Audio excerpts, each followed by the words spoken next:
Now again, why I leave the tank on right to the very end, because I do these bi-weekly run-ups.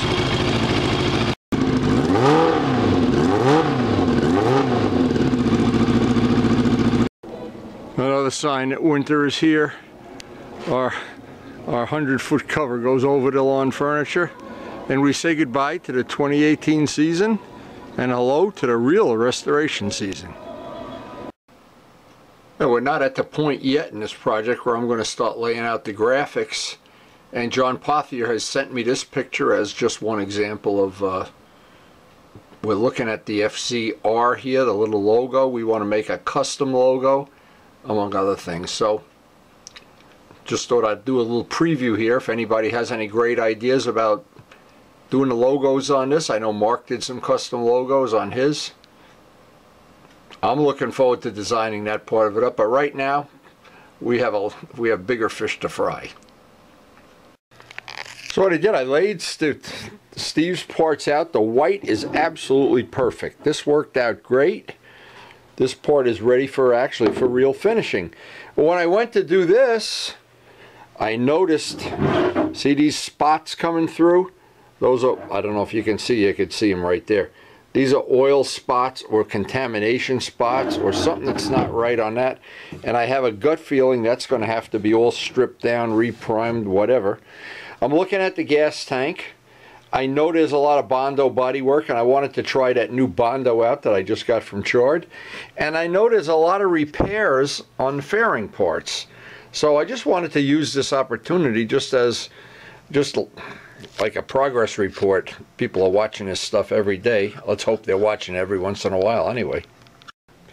And on our projects table, we're actually ready as soon as we get a decent day to paint, and today was not a good painting day.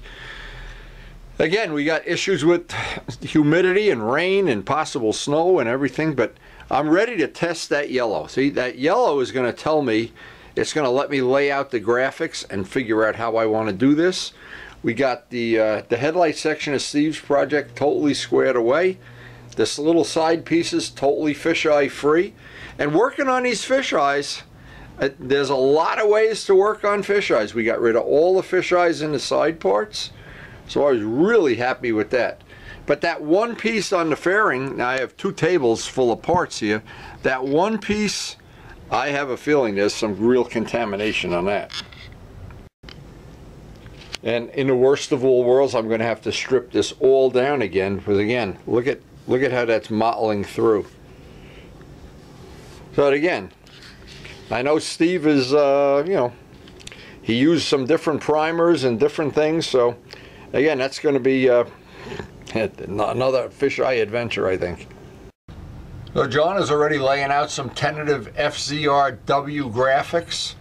Well, I did these when I did the concept sketches, but I did get a chance to speak to him tonight, and I always look forward to working with John. So what really happens now is every day in the shop I get a choice of a project or some part of Steve's project that I can use the day efficiently, whatever time's available. So late tonight, before I turned in, I checked the computer, and John Pothier in California had done up a little prototype of one of the logo choices we're going to have for this paint job. It's funny, this is what the shop looks like just before you go to bed after a long day of, I don't know, a long day of what here. Look at this, it's like a ghost. Anyway, we're going to be back to this in the morning. It's been a long day. Unpredictable day. So this morning I checked the weather. It's going to rain or snow because we're right on the cusp of freezing. So what I wanted to do first thing in the morning, it's not raining or snowing yet. I have my yellow paint.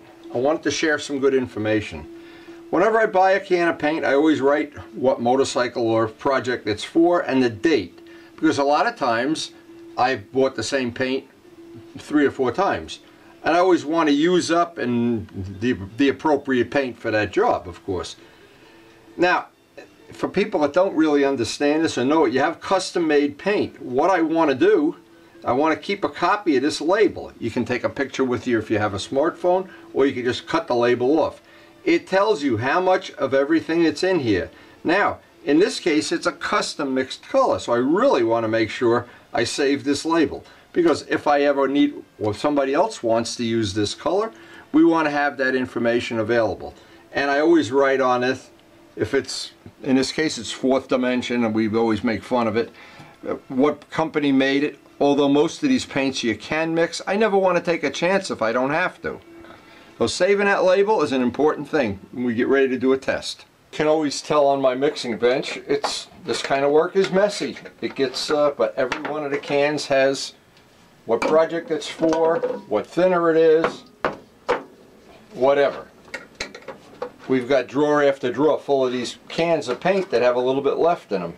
Now boy, I was really excited the first time I looked at this color. I always want to, for doing my test, I want to make sure I stir it up real good.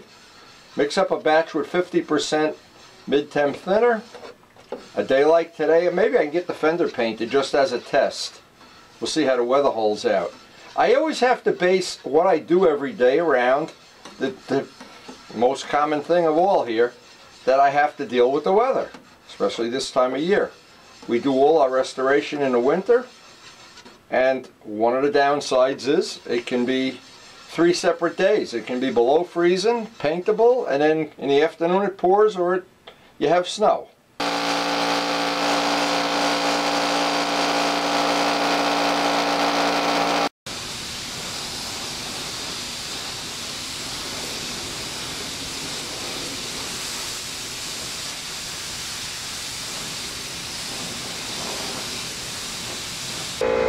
And we're going to get a total of 3 coats of yellow on these. It looks like the weather's holding up. If it does, we'll get the fender, maybe even get the fairing painted today.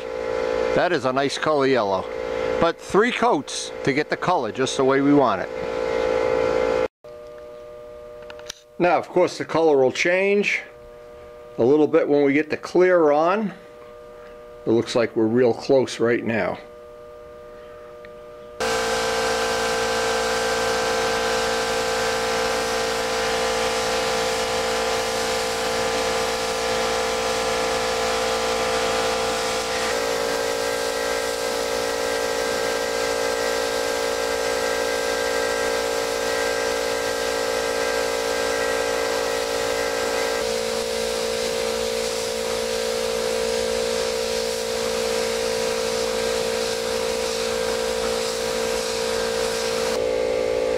Well, it looks like the weather's holding out, so I'm going to run down there and backmask the fender and the fairing and try to get them painted today too. But you never know, this weather is so unpredictable. So this is a little trick you can use for backmasking. Now, obviously one of the choices you always have, you can use this tape, and it comes in different stickinesses. And I buy some of each, because when I do a job like this backmasking, I don't want the tape grabbing like an alligator. So what I can do, and this is the way I've done a lot of the modeling paint jobs and a lot of the restoration paint jobs, this is a nice little trick. Not a big deal, but it certainly makes the job a little bit easier. Now I can take a piece of this tape, and this is the least sticky of the blue tapes. Again, I just don't want to get glue on everything, and it just makes it more difficult. Now, what I can do, I'm going right to the edge of the blue fine line.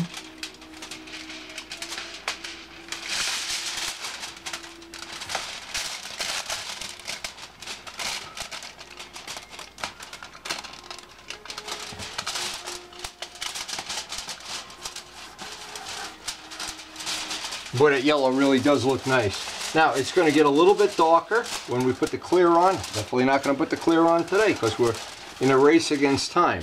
Now, this is the little trick I can use if you have a piece of tape on here. You can kind of just rub this down and it'll tell you where that tape is. And once you know where that tape is, then it's relatively easy. You can do kind of a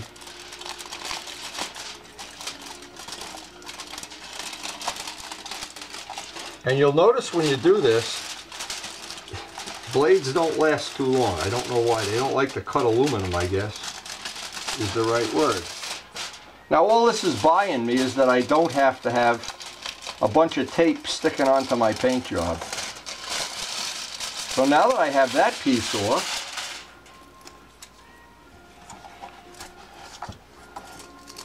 I can bend that in just a little bit. That has given me more or less a pattern.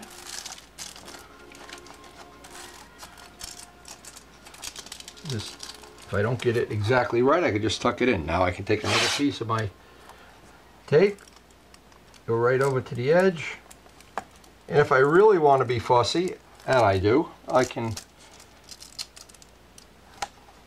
just put another piece of fine line over the edge. I don't think I have to though. This tape sticks good enough that it's going to allow me to just do this without an extra fine line tape.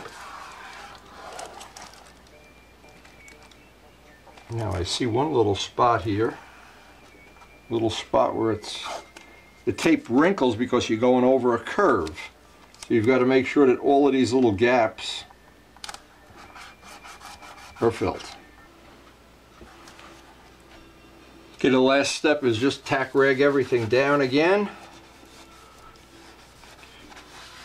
and hope that we beat the weather with this project. We're fighting the weather, believe me.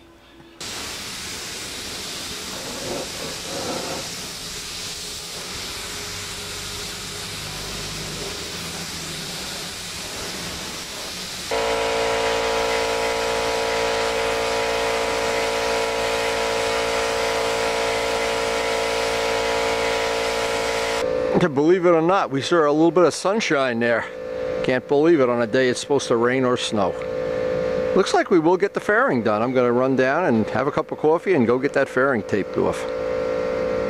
I always like to take a peek at how the stuff's drying up. Had a good cup of coffee with Karen. She loves the color, and boy, we are really close. Now I know it's going to get, I think it'll be an exact match once I get some clear on it, but our laundry is all drying, and boy, if you didn't notice, in the last couple of days I had to put all the lawn furniture away. All our cushions are soaked. They're all drying out here. It's truly, truly a laundromat. And this was a big job getting that done, but that pretty much, once I put the lawn furniture away, I know I'm going to be doing restorations full time. But of course, we're always hoping we could sneak in one more ride. So in this piece, it'll be pretty much the same with the back masking. Gets redundant after a while, but this is a system that works pretty well for me.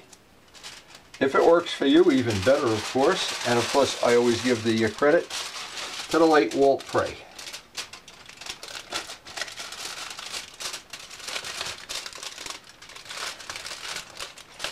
So in the last couple days, what's happened is we've heard from John about the decals. We've got the paint tested. That's going to be a problem going around there, so I'm going to trim this off. But we actually have really made some good progress. And it's, you never know when that day is coming. That's the problem. And with any time I have left over, I've been working on Steve's stuff. That might be Steve calling now. See, one of the things you really can't do with stickers, when you do, most motorcycles are painted with stickers. And so what happens is all of their trim is predicated on the idea it's going to go right up to the edge and then there'll be a gap. You can't really, realistically, even with cars, you can't, unless you're in a really high-end area, you can't wrap a sticker around a curved surface conveniently and easily. But the advantage of paint is we could wrap these right around, and it's a small little detail. You would think nobody would notice. Well, you know, the people that do custom painting, they notice it right away. And whenever you see just a typical muscle car with these stripes that are glued on, and they start coming off and they start getting shabby looking, I always think paint is the right way to do this. But we are able to wrap this completely around. Even when you see the windshield, if this were a sticker, it would end right here. We're going to be able to wrap that right around. And of course, the last step, tack rag everything down and hope the weather holds out.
3 coats.